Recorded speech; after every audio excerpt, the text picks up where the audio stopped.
As most of the news talks about enforcing mandatory lockdowns and handing out money to citizens, there has been a problem that has been rapidly expanding in the background of all of this news. And it is a problem that the world has never really seen before. In fact, it might create a crisis that won't just be felt in the next week, the next month, or even the next year, but it might be felt for several decades to come. During World War II, Britain was in the thick of war against the Axis powers. However, Britain ran into a roadblock. They were quickly running out of money. So they began looking to borrow money from both their own future taxpayers as well as the United States and Canada. In 1941, Britain began accepting loans and taking on debt to fund the war. And by 1945, Britain had taken on nearly $10 billion worth of debt from its creditors. At this point in time, Britain's debt to GDP ratio was a whopping 200%, meaning that the country had twice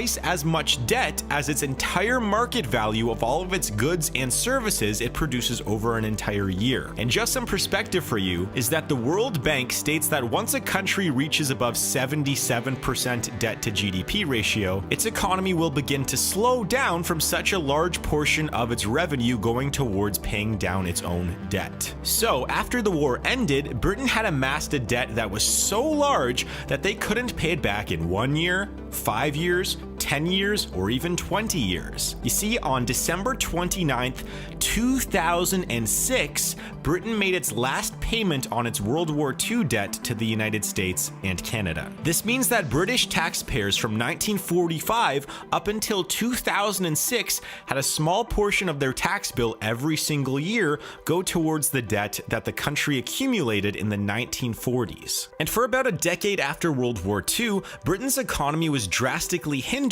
in part due to their outstanding debt that they incurred. However, their economy eventually recovered thanks to an influx of taxpayers called the baby boomers, as well as some economic reforms and infrastructure investments. But you see, Britain was a little bit lucky. Most of the time, when a country accrues as much debt as Britain did during World War II, they are not so lucky. In 2001, Argentina's debt to GDP ratio reached a high of 166%, which caused the country to default on over $100 billion worth of debt. This default made capital move out of the country, and soon the nation saw millions of people enter poverty while unemployment reached a high of 19%. And to this day, Argentina still hasn't fully recovered from its debt crisis that it went through nearly 20 years ago. And similar stories can be heard around the globe. There was Greece in 2012, Zimbabwe in 2006, Venezuela in 2017, and Russia in 1998. The point I'm trying to make here is that even though debt can be a good thing to take on in order to solve today's serious problems, it will almost always have serious long-term consequences that could last for years or even decades. So now let's bring this back to the United States. Whether you know it or not, America essentially runs on debt. Historically, America's economy has been so big and has grown so fast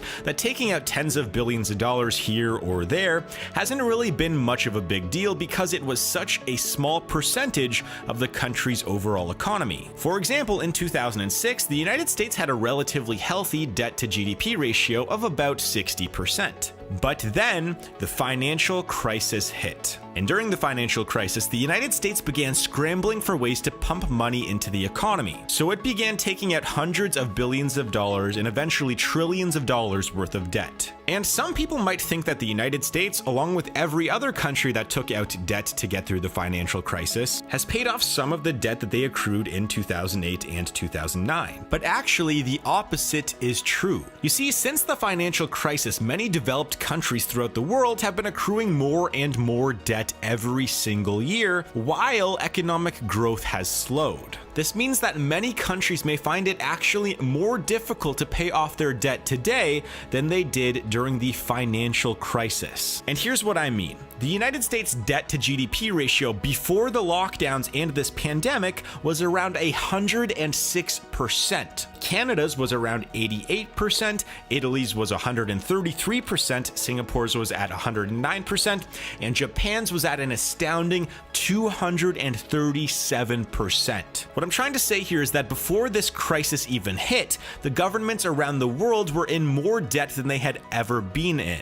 And then, of course, the lockdowns happened and everything began accelerating. Have you ever wondered how all of these checks that citizens are getting today are being paid for? It's not from the government's bank account because most governments don't have a lot of money right now and have little to no tax revenue coming in for the foreseeable future. All of this is coming from debt. So yes, all of the aid packages and stimulus packages that every country in the world is giving out is essentially a form of debt that its tax-paying citizens will have to pay over the next several decades. In fact, if you live in the United States right now, roughly 1 out of every 10 tax dollars that you send to the federal government goes directly towards the interest payment on the national debt and not towards any government programs. And after this crisis passes, that number will only get higher. So this brings up a scary scenario. Many countries like the United States will accrue so much debt during these few months that they will be unable to pay for some of their government-funded programs in the future. So things like Social Security, which is already running low on funds, education, military, healthcare, one or all of those things might be seeing major cuts in the future in order to pay for these stimulus packages today. And if a government wants to keep all of these social programs at their current level without accumulating more debt in the near future, it will have to do something that isn't popular with its citizens, which is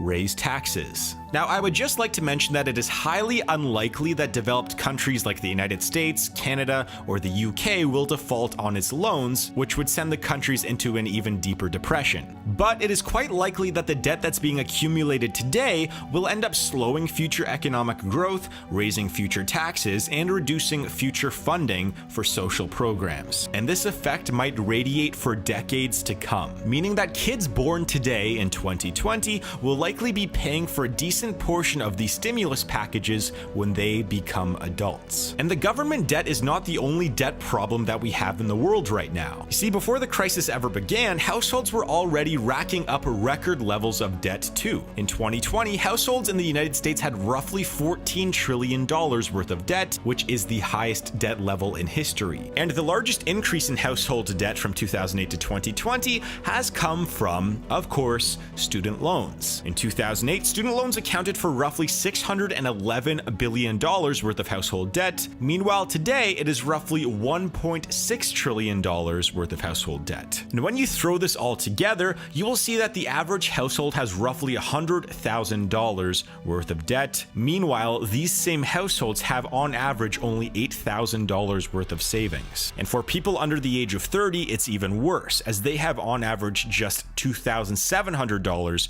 worth of savings. That is just enough to cover 1 month of housing, food, and insurance for the average person. So what this all means is that going into this crisis, the average person was already living paycheck to paycheck with little to no savings and tons of debt. And this was especially true for younger people. It also means that the $1,200 stimulus checks might be able to help some Americans get by for an extra week or two, but it won't be good enough for a long-term solution. The only way to help people avoid missing rent payments, defaulting on their loans, or being delinquent on their mortgages is to lift the lockdowns across the world, but that might not happen for a while. And I can't help but think that as more and more households become unemployed, that both individual and national debt will begin to pile up in order to stay afloat, and this will happen at record levels that we have never seen before. And that being said, we have already surpassed the 2008 financial crisis in terms of unemployment levels, and it looks like we might be heading for an economic dip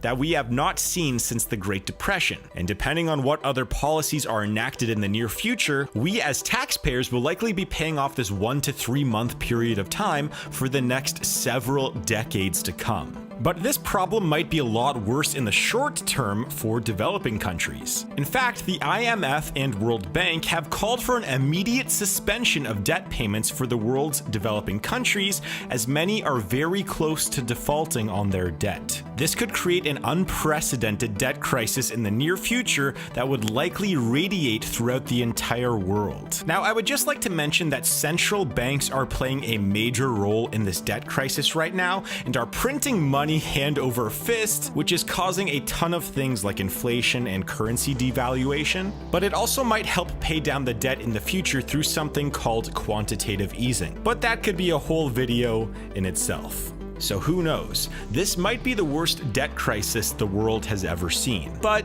maybe not. Only time will tell. What do you think about the debt crisis? Let me know in the comments down below. Also, please click that like button because algorithms, and it helps me out a ton. You can also hit the subscribe button too if you do want to see more of my videos, and please check out my documentaries playlist to see more videos like this. So make sure to click on that playlist, and I will see you guys in a few seconds.